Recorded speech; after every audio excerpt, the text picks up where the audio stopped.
Hey everyone, good morning, welcome back to my channel. আশা করি তোমরা সবাই খুব ভালো আছো। আর হ্যাঁ, জানি অনেকটা লেট হয়ে যাচ্ছে ভিডিওসগুলো আপলোড করতে, বাট একটু অ্যাডজাস্ট করে নাও। এবার থেকে আমি চেষ্টা করব যাতে আমি প্রপারভাবে ভিডিওসগুলো আপলোড করতে পারি। তো আজকে দেখতেই পাচ্ছ, পরেছিলাম একটা ইন্ডিয়ান আউটফিট। আমাকে তোমরা অবশ্যই জানিও কমেন্ট বক্সে যে কীরকম লাগছে। আর আমার ফুল লুকটা দেখতে হলে প্লিজ আমার ইনস্টাগ্রাম আইডিটা ফলো করে নিও, ওখানে সব ফটোস আপলোড করা রয়েছে। তো আমরা রেডি হয়নি, তাড়াতাড়ি চলে এসেছিলাম ব্রেকফাস্ট করতে। আজ যেহেতু আমাদের লাস্ট ডে, আর এই সিরিজটাও আজকেই শেষ হতে চলেছে, তাই জন্য একটু তো খারাপ লাগছে, কিন্তু এটা ভেবে আরও হ্যাপি হয়ে পড়ছি যে অনেক সুন্দর সুন্দর মেমোরিজ সাথে করে আমি নিয়ে যেতে পারছি, আর তোমাদের সাথে সেটা শেয়ার করতে পেরেছি। তো চলো এখান থেকে বেরোনো যাক। আজকের ভিডিওতেও অনেক কিছু তোমাদের সাথে শেয়ার করার রয়েছে, সেগুলো আস্তে আস্তে শেয়ার করব। পুরো ভিডিওটা একটু ধৈর্য নিয়ে দেখতে থাকো, আশা করি ভালো লাগবে। আমরা এখান থেকে বেরিয়ে যাওয়ার পরেই আমাদের ডেস্টিনেশন ছিল কুচবিহার।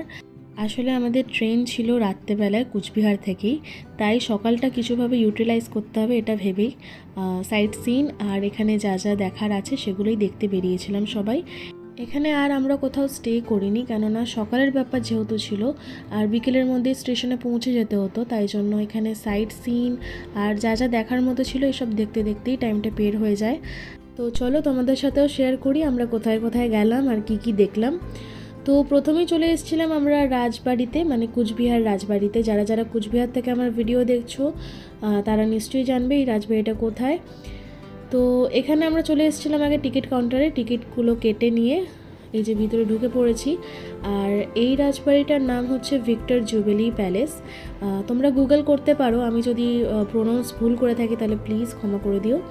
জানি না কতটা কি ক্যাপচার করতে পেরেছি, কিন্তু সামনে থেকে এই প্যালেসটা জাস্ট দারুণ লাগছিল। আর ভিতরে কি কি ছিল সেগুলো তোমাদের সাথে আমি শেয়ার করতে পারিনি, কেননা ভিতরে অ্যালাউ করছিল না ক্যামেরায় ফটো তোলা বা ভিডিওগ্রাফি করা।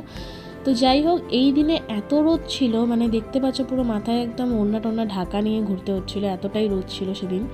বাইরে থেকে ভিউটা এত সুন্দর ছিল, তো ভিতরে কতটা সুন্দর হতে পারে এটা ভাবতে পারছো। কিন্তু আনফর্চুনেটলি আমি কোনো রকমই কোনো ক্লিপস নিতে পারিনি, কেননা চারিদিকেই গার্ডস ঘুরছিল, তাই জন্য।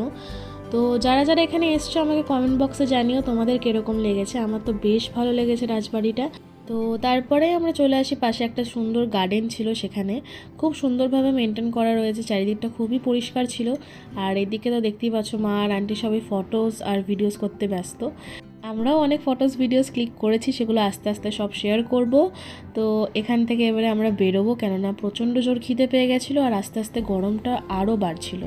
তোমরা কতটা কি বুঝতে পারছো জানি না, কিন্তু রোদটা জাস্ট দেখো এতটা চড়া হয়েছিল, মানে প্রচণ্ড গরম ছিল সেদিনকে। আর এরপরেই আমরা চলে যাই লাঞ্চ করতে। তারপরে লাঞ্চের আর কোনো ক্লিপ আমার নেওয়া হয়নি। চলো এবারে তোমাদের আর একটা সুন্দর জায়গায় নিয়ে যাই। এরকম সুন্দর একটা ভিউ দেখতে দেখতেই আমরা পৌঁছে যাই। আর এটা আশা করি অনেকেই বুঝতে পারছো কোথায়, যারা যারা এখানে এসছো। দেখতেই পাচ্ছ প্রায় চারিদিকটাই ফাঁকা রয়েছে, ভিড় অতটা নেই, কেননা আজকে ছিল কুচবিহারে কার্নিভাল। ও বলাই তো হয়নি আমরা কোথায় এসেছি। আমরা এসেছিলাম মদনমোহন বাড়ির মন্দিরে। কতটা সুন্দর তোমরা দেখতে পেলে। ভিতরের আর কোনো ক্লিপস আমি নিইনি, কেননা এখানেও অ্যালাউড ছিল না কোনো রকম কোনো ভিডিওগ্রাফি। তো যাই হোক, সবটা ঘুরে নেওয়ার পরে আমরা চলে এসেছি স্টেশনে। দেখতে পাচ্ছ নিউ কুচবিহার লেখা রয়েছে। সত্যি কথা বলতে গেলে এখানে এসে একটু খারাপ লাগছিল, কেননা আজকে আমাদের এখানে শেষ দিন, আর এই ট্রাভেল সিরিজটারও আজকেই লাস্ট ডে। তো একটু মনটা কেমন কেমন করছিল, কিন্তু হ্যাপিও ছিলাম যে এবার ঘর যাব। আর আমার ভাইয়ের মুখটা দেখে বুঝতে পারছো যে ও অলরেডি প্রচণ্ড হ্যাপি, কেননা ও খুব একটা ঘুরতে পছন্দ করে না। এইদিকে আমরা প্রায় 5:30টার দিকে স্টেশনে পৌঁছে গেছিলাম, আর আমাদের ট্রেন ছিল ওই 9:45টার দিকে। তো অনেকটা তাড়াতাড়ি পৌঁছে গেছিলাম, তাই জন্য এখানে বুক করা হয়েছিল একটা ওয়েটিং রুম। তো সেখানেই যাচ্ছিলাম সবাই আমরা। আর এটা আমার ফার্স্ট টাইম এক্সপিরিয়েন্স, আমি এর আগে কখনোই স্টেশনের ওয়েটিং রুমে থাকিনি। এই যে মায়ের রিয়াকশানটা তোমরা দেখতে পেলে, এটা প্রচণ্ড টায়ার্ড হয়ে পড়েছিল বলে দিল। তো এইদিকে চলে এসেছি আমরা, এখন ফ্রেশ হব। বাইরে যেহেতু এতটা রোদে অনেকক্ষণ ঘুরেছি, তো দেখতে পাচ্ছ চোখ মুখের অবস্থা পুরো খারাপ, তাই আমি তাড়াতাড়ি সবার আগে মেকআপটা ভালো করে ক্লিন করে নিই। আর যেহেতু আজকে সারাটা রাত ট্রেনেই কাটাতে হবে, একটা কমফোর্টেবল আউটফিট দরকার, তো আমি ড্রেসটাও চেঞ্জ করে নিয়েছিলাম। বাকিরাও সবাই আস্তে আস্তে ফ্রেশ হয়ে রেডি হয়ে নিচ্ছিল। ফ্রেশ হয়ে চলে আসার পরে অনেকটা টাইম হাতে ছিল, আর টাইম পাস করার মতো এমন কিচ্ছু পাচ্ছিলাম না, তাই সবাই নিজের মতো করেই টাইম পাস করার চেষ্টা করছিল। আর আমাদের ট্রেনের টাইমিং ছিল হচ্ছে 8:50, আই গেস, আমার এখন অ্যাপ্রোপ্রিয়েট মনে নেই। আর এখন বাজে 6:32, তো ভাবতে পারছো কতটা টাইম এখনও বাকি। তাও কোনো রকমভাবে আমরা আমাদের টাইমটা পার করে নিই। আর এখন তোমরা দেখতেই পাচ্ছ অলরেডি 8:06 বেজে গেছে। এবারেই আমরা আস্তে আস্তে সবাই উঠবো, কেননা যাওয়ার টাইম হয়ে এসছে। এখানে আমি এতটাই টায়ার্ড হয়ে পড়েছিলাম, আশা করি তোমরা চোখ মুখ দেখেই বুঝতে পারছো আমার। এখনও আমি জানতাম না যে আমার সাথে এত বড় একটা অ্যাক্সিডেন্ট হয়ে যাবে। এই তো কুলি আঙ্কেলরাও চলে এসেছেন। এবারে আমাদের আস্তে ধীরে করে বেরোনোর পালা। সব লাগেজ ভালো করে চেক করে নেওয়ার পরে আমরা বেরিয়ে পড়ি আমাদের প্ল্যাটফর্মের দিকে।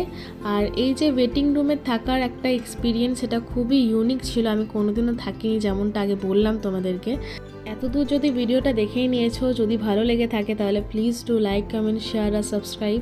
পাশে থাকা বেল আইকনটা ক্লিক করে অল করে নিও, যাতে যখনই আমি ভিডিও পোস্ট করি তোমাদের কাছে যাতে পৌঁছে যায়। আর এদিকে দেখতে পাচ্ছ এখন বাজছে 8:20, আর আমাদের টাইম হয়েই এসছে প্রায়। এখানে আমরা ওয়েট করছিলাম। ওই যে দূরে দেখা যাচ্ছে আমাদের ট্রেন প্ল্যাটফর্মে ঢুকে পড়েছে। আমরা চেপেও পড়েছি সেফলি, কিন্তু এখনও অবধি বুঝতে পারিনি যে এত বড় একটা দুর্ঘটনা ঘটতে চলেছে। এইখানেই হয়ে যায় আমার সাথে সেই বড় অ্যাক্সিডেন্টটা।